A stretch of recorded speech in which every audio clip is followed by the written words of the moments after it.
Olá, muito boa noite.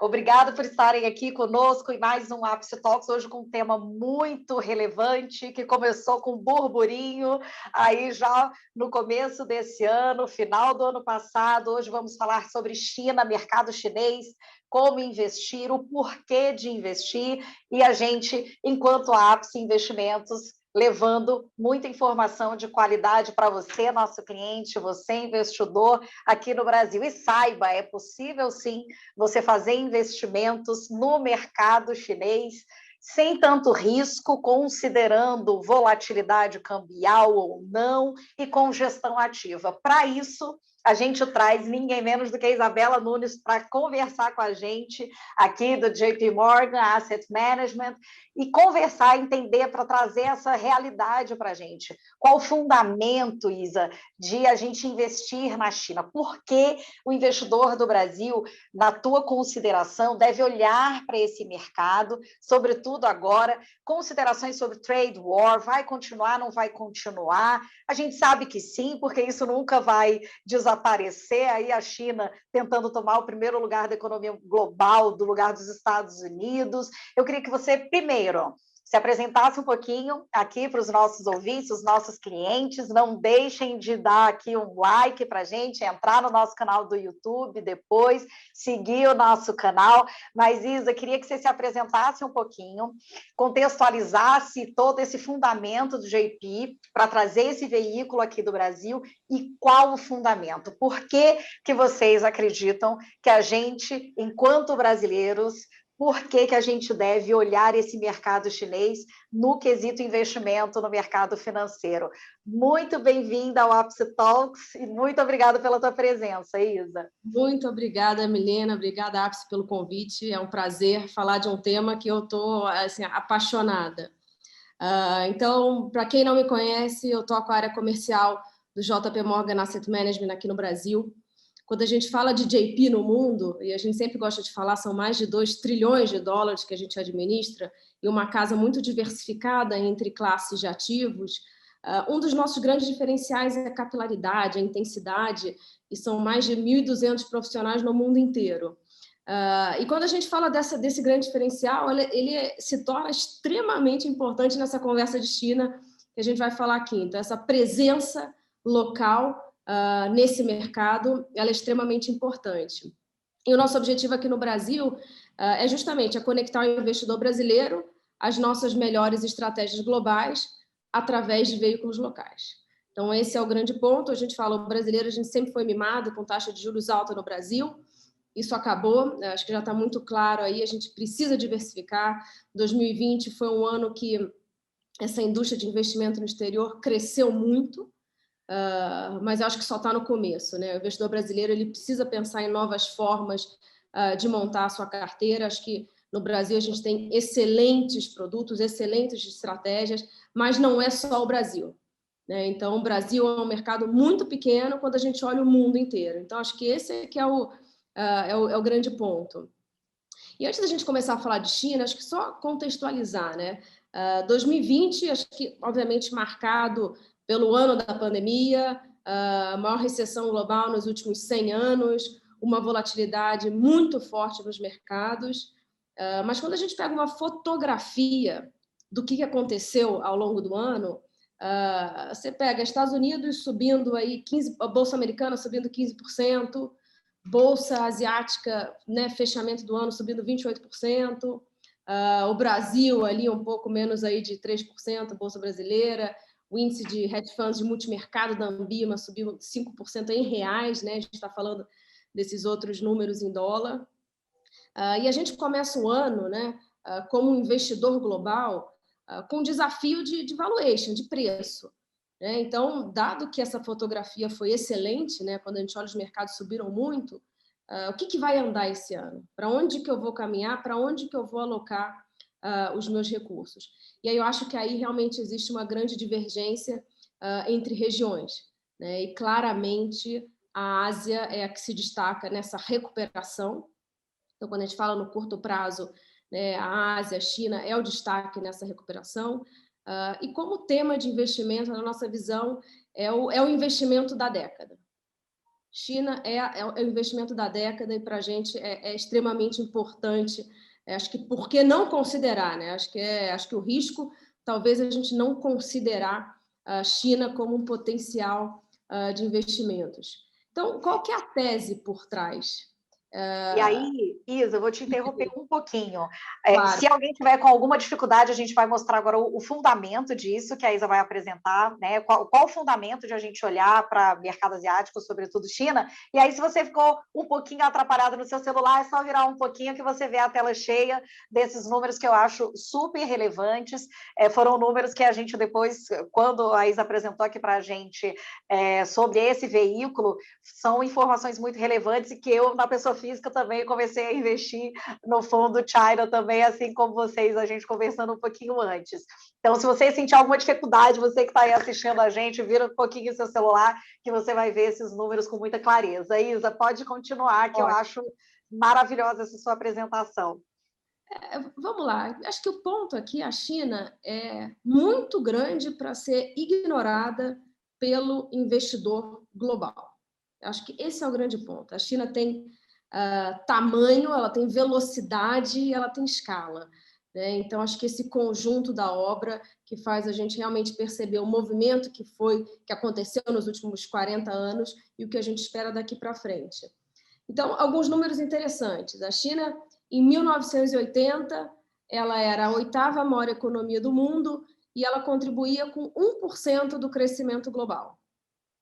Então, a gente passa 20 anos, no ano 2000, a China é a 5ª maior economia do mundo e contribui com 15% do crescimento global. E hoje ela é a 2ª maior economia do mundo. Ela contribui com 1/3 do crescimento global e a expectativa é que ela se torne a maior economia do mundo, passando os Estados Unidos, possivelmente antes, né, até 2030. Então, é um crescimento muito forte que aconteceu nos últimos 40 anos. E o que isso significou para a renda? Né? A China foi sempre um país, uma região, né, miserável, né? A gente coloca aqui renda per capita de $195 em 1980 e hoje uma renda per capita de $10 mil. E a expectativa do governo chinês, o objetivo do governo chinês é dobrar essa renda per capita, mais que dobrar nos próximos 10 anos. E ainda assim, quando a gente fala de $10 mil ou $20 mil, ainda é muito mais, vamos falar, é muito menor do que os Estados Unidos, por exemplo, na década de 60. Então, tem muito espaço para crescer. E o grande ponto aqui, quando a gente fala de China, a gente está falando de 1 bilhão e 300 ou 400 milhões de habitantes. Né? Então, hoje você tem cerca aí de 30% da população chinesa na classe média, e a expectativa é que isso vá para quase 70% nos próximos anos. E quando a gente fala do tamanho da China, a gente está falando de são mais de 500 milhões que vão emergir para a classe média nos próximos anos. Então, esse é o tamanho do que a gente está falando. Hoje, a gente tem mais ou menos 30% da China na classe média, os Estados Unidos, como ordem de grandeza, mais ou menos aí 70%, mas a gente está falando de uma população de 300 milhões de habitantes versus 1 bilhão e 300. Então, é muito significativo esse crescimento da classe média chinesa. E a China, a gente costuma dizer, ela deixou de ser, né, a fábrica do mundo para ser o grande consumidor global. Esse é o grande objetivo, né? É você tornar cada vez mais, foco na qualidade do crescimento, né? E não na quantidade. Então, a gente pega exportações, na China já foi 35% do PIB, e hoje é 18%. Então, hoje a China, o crescimento do PIB é muito mais focado em serviço. E quando a gente pensa em China também, sempre vai na cabeça aquele tênis barato, aquela roupa, né? Aquele vestuário, aquela coisa mais de, enfim, de não tanto valor agregado. E realmente isso já significou 50% das exportações chinesa. Isso vem caindo e cada vez mais essa qualidade, né? Esse objetivo de produzir bens com valor agregado tem aumentado muito. Então, eletrônico, por exemplo, que em 2000 era 7% das exportações, hoje é 30% das exportações. Então, a China cresceu muito nos últimos anos, segunda maior economia do mundo, então ela teve uma velocidade muito grande nesse crescimento e ela tem escala quando a gente fala do tamanho da população. E o objetivo do governo, né, como ele vem, enfim, falando aí nos últimos anos, a cada 5 anos existe um plano aí, um plano do governo, justamente para explicar para o mercado para onde que, qual que vai ser o foco aí dos próximos 5 anos, e realmente o foco é em inovação, o foco é em tecnologia, o foco é no consumo doméstico, e é essa que é a grande tese por trás, né, do porquê faz sentido, né, por que vai crescer tanto a China nos próximos anos. E aí a gente olha, né, quando a gente fala que o Brasil, né, como universo de investimento é muito pequeno, que eu falei no começo, né, o Brasil representa, a gente sempre fala, né, do 3-2-1. Então, o Brasil é 3% do PIB global, 2% da renda fixa global e 1% da renda variável global. Então, nas ações de mercados emergentes, de mercados desenvolvidos, o Brasil representa 1%, o investidor brasileiro tem esse viés doméstico muito forte, então ele investe 99% dos seus recursos no Brasil. E quando a gente fala a China, por exemplo, é o segundo maior mercado de renda variável do mundo, atrás dos Estados Unidos. Então, isso é super importante, né? Quando a gente fala de, vamos lá, Estados Unidos, entre Nasdaq, New York Stock Exchange, a gente está falando de mais ou menos 45 trilhões. A China é o segundo maior, com 12, e vamos pensar, ele é muito maior, assim, 3 vezes maior do que o mercado de Londres, né? Que é, né, um dos maiores da Europa, se não o maior. Então, ele é muito grande. Existe uma oportunidade, um universo gigantesco na China para ser investido, né? Para ser considerado pelo investidor. E aí a gente... Isa, vou te interromper um pouquinho. Quando você fala esse tamanho do mercado e essas possibilidades de mercado, mesmo com... Até então, até bem pouco tempo, as empresas chinesas buscarem abertura de capital fora da China, mesmo tendo tido esse movimento de abertura de capital fora da China, o que vocês enxergam hoje é uma China buscando muito mais que essas aberturas de capitais sejam feitas lá, para o consumo interno e serviço? É por isso que vocês estão localmente, em vez de comprar índice, estão fazendo gestão ativa local lá? É esse o fundamento que a gente enxerga? Justamente, que eu acho que é até o link para esse próximo slide. Você pode acessar a China de diversas formas, né? Então, uma forma, como você falou, são seja as empresas negociadas em Hong Kong, né, o que a gente chama de H-shares, a classe H. Você tem várias empresas que são negociadas e listadas na Bolsa Americana, por exemplo. Quando a gente olha o mercado de Hong Kong, a gente está falando de cerca aí de 300 companhias, né, com um market cap de 700 bi. E, por outro lado, e vamos lá, esse mercado, né, seja, obviamente, as ADRs, ou seja, esse mercado de Hong Kong, ele sempre teve, o investidor internacional ele sempre teve acesso, tá? E aí o que a gente propõe aqui, a estratégia que a gente trouxe para cá, junto com a XP, é uma estratégia que acessa esse classe A. E o que é isso? São as ações que são negociadas na bolsa local, Xangai e Shenzhen.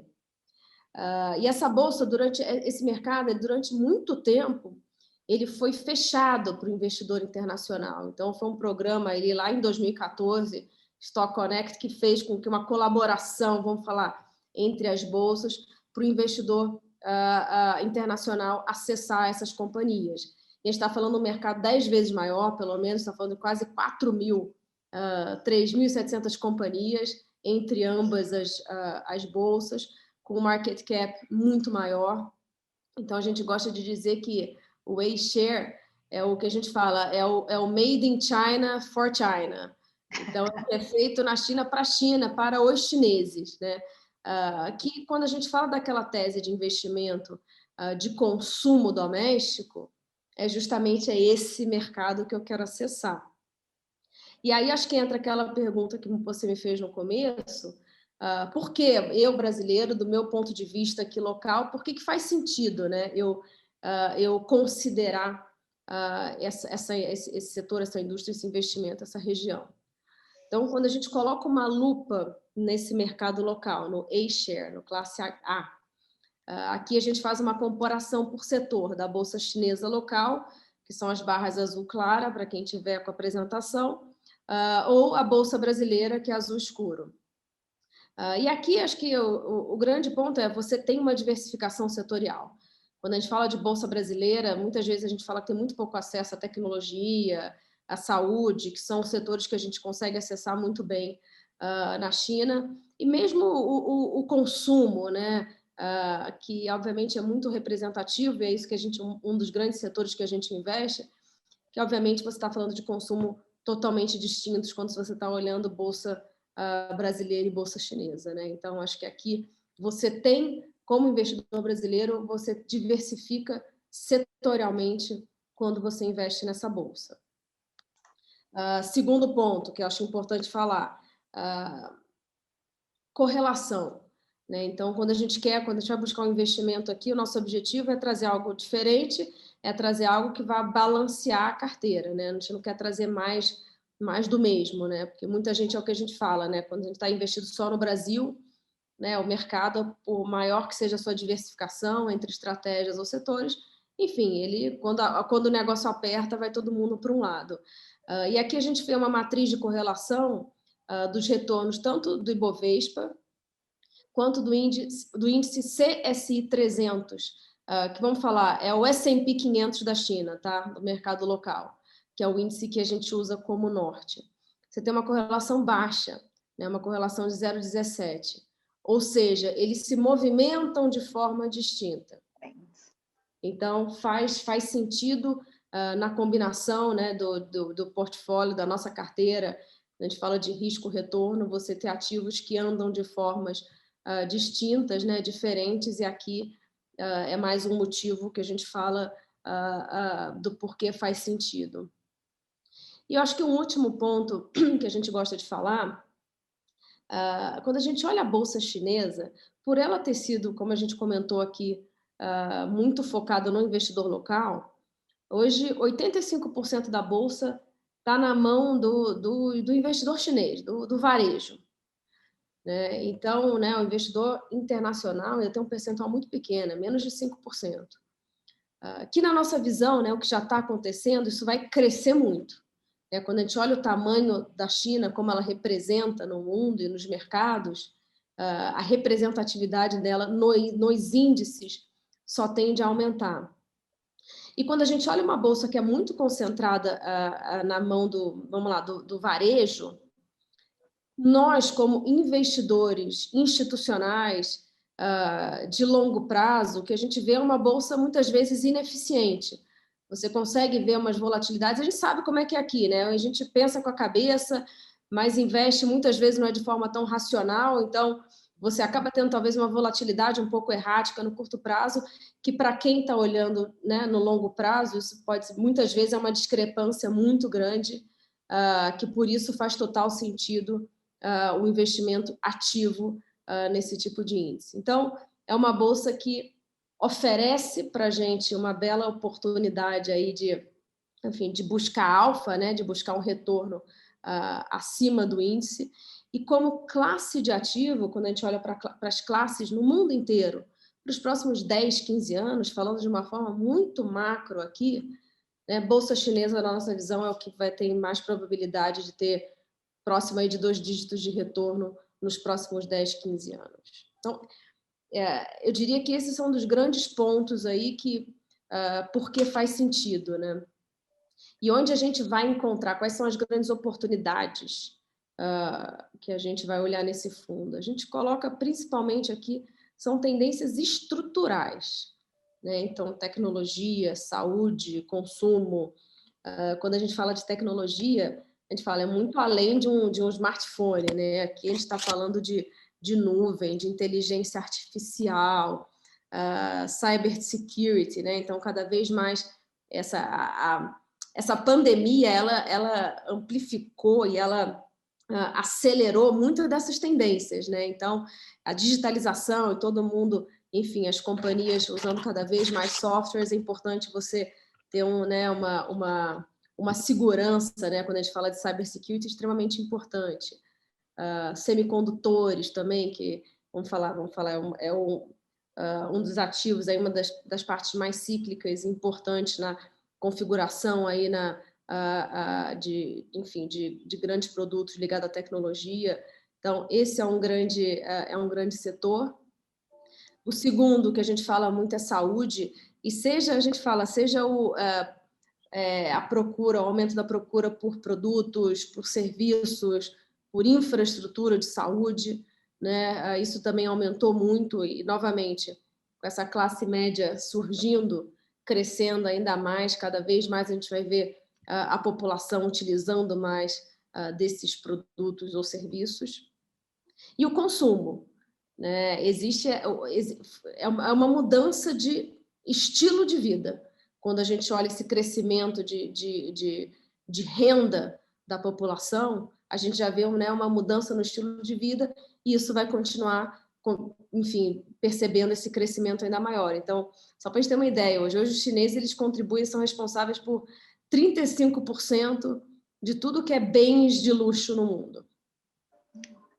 Eu acho que um outro negócio super legal, a gente estava vendo em 2020, você tem um feriado na China, que é o Singles Day, que é no final de novembro. Somente nesse feriado, a China vendeu 74 bilhões de dólares. Em comparação, quando a gente olha os Estados Unidos, também no ano passado, entre Black Friday, Thanksgiving, Cyber Monday, assim, são os 4 feriados, aqueles clássicos, nesse mesmo período vendeu 44 bilhões. Então, assim, é muito grande. O que a gente está falando aqui é uma oportunidade, por isso que eu gosto de acessar esse mercado doméstico. Você tem várias formas, você também pode acessar as grandes companhias que são muito mais exportadoras globais, que a gente também tem através, enfim, do nosso fundo, nossa estratégia de mercados emergentes, que também está disponível, mas aqui a grande tese de investimento é essa, e por isso que na nossa visão é o tema aí da próxima década de investimento. Maravilha, Isa. E agora eu vou te provocar pelo seguinte, a gente falou do fundamento de por que alocar no mercado chinês. E aí eu venho com a pergunta algoza aqui já nos nossos minutinhos finais. Riscos. É claro que quando a gente fala de um mercado de equities, a gente tem 2 veículos, né? Falar que a gente tem 2 veículos dessa estrutura do JP Morgan China, tanto o redeado, ou seja, tem com proteção a variação cambial, como o fundo com a variação cambial. Ambos com muita volatilidade, porque a gente está falando de mercado de risco, a gente está falando do mercado de equities, né? Como você falou.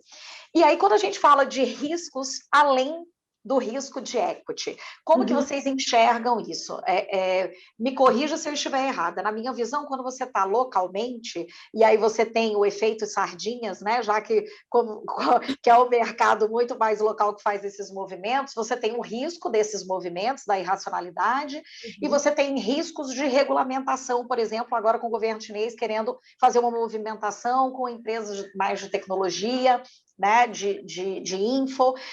Como que vocês enxergam isso? Ter uma gestão ativa, eu acho que, na minha opinião, diminui muito o risco, porque os gestores estão lá, então eles estão a par de todas as notícias e tem essa movimentação muito mais rápida, como se aqui estivessem, como se a gente estivesse fazendo o broker aqui no mercado doméstico, a gente tendo acesso a todas as notícias.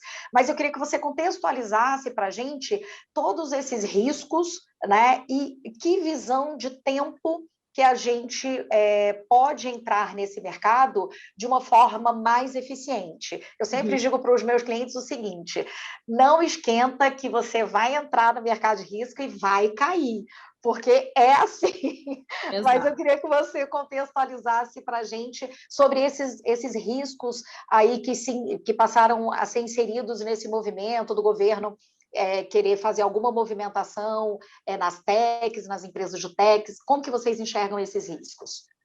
Então, vamos lá. Essa é a pergunta que sempre vem, né? Então, acho que só primeiro falar um pouco da gestão ativa.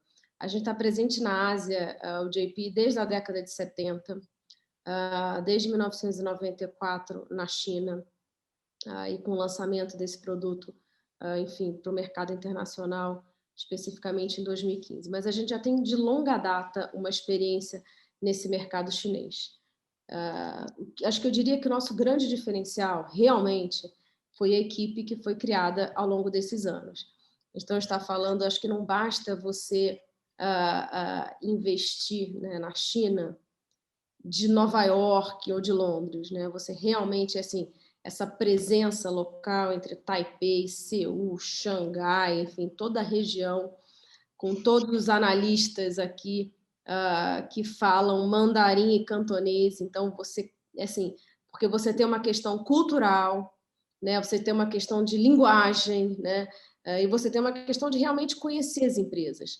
Então, eu diria que isso é o grande diferencial do JP Morgan. Primeira casa, uma das primeiras casas que compraram, adquiriram 100% de um asset local. Então, a gente hoje em dia, enfim, adquiriu 100%, então existe aí essa equipe vai mais do que dobrar aí nos próximos anos, e eu diria que isso é o grande diferencial. Por quê? Como você bem comentou, a China, eu brinco que eu não sei se ela é socialista, se é comunista, se é capitalista quando convém, mas você tem lá, você tem um governo, né, que muitas pessoas, né, e acho que já teve muito transparência na informação, já foi muito pior há anos atrás, e hoje, né, você está visitando as companhias, né, então conhecendo exatamente o modelo de negócio, eu acho que faz total sentido. E você também, acho que é um ponto importante aqui, quando a gente fala de China, a gente tem todas essas, obviamente, tudo que eu comentei aqui de presença e visita, entendimento local.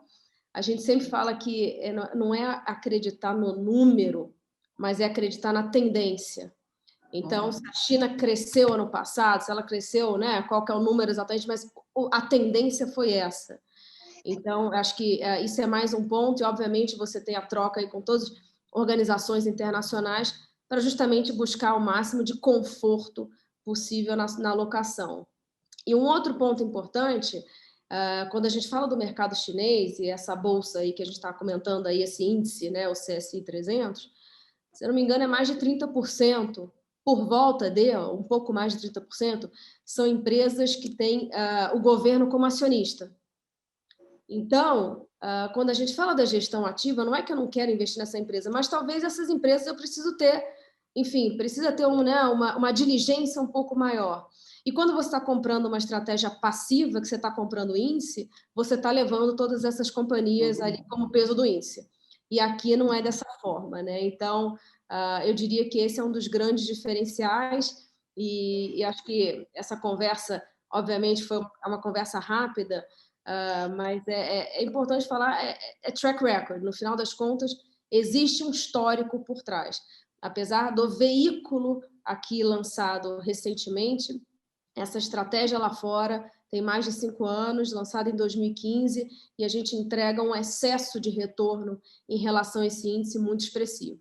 Então, buscando companhias diferentes, companhias que eu arrisco a dizer, se alguém tiver interesse em conhecer o que está no fundo, a gente consegue mostrar 100% aberto. Talvez não conheça nenhuma das empresas ali, né, de nome, a gente gosta de dar alguns exemplos, mas, sei lá, vou dar um exemplo. Uma das maiores posições do fundo o nome é Pingen Insurance. É uma empresa, enfim, é um dos modelos mais fantásticos que a gente vê lá fora. Você tem braço de seguradora, é uma das 3 maiores seguradoras do mundo, né? Então talvez não esteja no conhecimento, enfim, de todo mundo, mas é uma assim, tem um braço de telemedicina que são mais de 400 mil atendimentos por dia. Outra empresa que a gente coloca aqui, a segunda maior do fundo, é uma empresa de bebida alcoólica. Imagina aquela bebida alcoólica que é servida em todos os casamentos e todos os eventos sociais da China, que a gente nunca ouviu falar aqui, e ela é quase aí 3 vezes o valor da Diageo, por exemplo. Então, são empresas representativas, são empresas grandes, que ainda tem um potencial, como a gente falou, porque a classe média está crescendo bastante, e são essas oportunidades que a gente quer acessar e entregar aqui para o investidor brasileiro. Maravilha. Isa, só posso te agradecer esse bate-papo aqui rapidinho para a gente colocar o nosso cliente aqui na mesma página para ele entender o fundamento disso tudo que a gente está conversando e falar que a gente, enquanto assessor, enquanto assessoria aqui do Ápice, a gente está de braços abertos para poder conversar, rever modelo, rever estratégia. A gente está no começo de um ano, só um ano que bastante desafiador, afinal de contas, a gente não tem nenhuma tendência definida, e na ausência de tendência, eu sempre digo que uma carteira bem diversificada, como você falou, com riscos descorrelacionados, o cliente sempre vai sair melhor de qualquer crise, né? Então, a gente viu pelo ano passado que posicionar o cliente doméstico, o cliente brasileiro, com alocações globais, fez toda a diferença na carteira deles, né? E a gente começa aí do final do ano passado, principalmente no começo desse ano, com essa estratégia muito bem-vinda aqui no escritório. Os clientes que já são cotistas estão gostando bastante, a gente tem acompanhado bastante. Eu só posso te agradecer a tua disponibilidade e fica o convite, quem ainda não tem esse investimento, converse com o seu assessor, reveja o seu perfil de risco, se está adequado ao seu perfil de risco, eu faço o convite para que você conheça os produtos globais que a gente tem aqui na plataforma, que a gente recomenda de acordo com o seu perfil, visão de tempo, fundamento para todas essas classes de ativos. Lembrando que China, você pode investir de forma ativa através desse veículo que a gente tem aqui distribuídos na XP, como fundos ETFs, fundos passivos, mas essa estratégia tem todos esses diferenciais que a Isa mostrou aqui para a gente. Isa, muito obrigada pela tua participação. Quero suas considerações finais aqui para o investidor brasileiro. Muito obrigada. Como eu falei, é um prazer fazer essa conversa e eu provoco aqui, enfim, gosto de fazer essa provocação de por que não? Por que está só no Brasil?